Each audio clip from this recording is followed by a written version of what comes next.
رسول کریم اما بعد فاعوذ باللہ من الشیطان الرجیم بسم اللہ الرحمن الرحیم۔ دوستو، آج کے اس چھوٹے سے ویڈیو کے اندر میں آپ کے سامنے رسول اللہ صلی اللہ علیہ وسلم کی ایک چھوٹی سی حدیث پیش کروں گا۔ آپ سے التماس ہے کہ اس کو پورا سنیے گا، 1-1.5 منٹ سے زیادہ کلپ نہیں ہوگا۔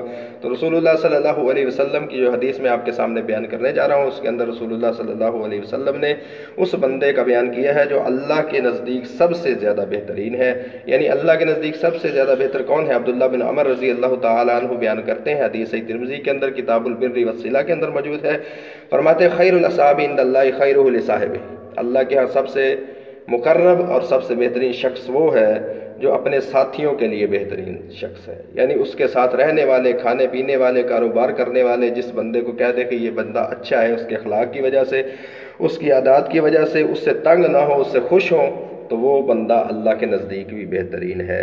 اور خیر الجیران عند اللہ خیرہم لجارہ، اور اللہ کے ہاں ہمسایوں میں سے سب سے بہترین ہمسایہ وہ ہے جو اپنے ہمسایوں کے لیے بہترین ہے۔ یعنی جس کے ہمسائے اس کی تعریف کرتے ہیں، اس کے گن گاتے ہیں، اس کی تعریفیں کرتے ہوں، اور اس کے شر سے محفوظ ہوں، اور اس کے جو ہے حسن سلوک سے متاثر ہوں، اور اس کی اچھی باتوں کو جو ہے لوگوں کے سامنے بیان کرتے ہوں اور اس کی تعریف کرتے ہوں کہ ہمارا ہمسایہ اچھا ہے، ہمارا ہمسایہ ہمیں تکلیف نہیں دیتا، ہمارا ہمسایہ جو ہے وہ ہمارے لیے بہترین ایک تحفہ ہے، اللہ کی طرف سے ایک اللہ کی دین ہے۔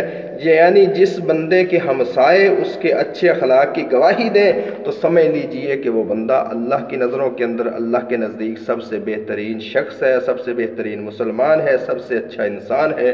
تو اس لیے اچھا انسان ہونے کے لیے سب سے ضروری ہے کہ ہم ہمسایوں کے ساتھ بھی اچھا سلوک کریں۔ وما توفیقی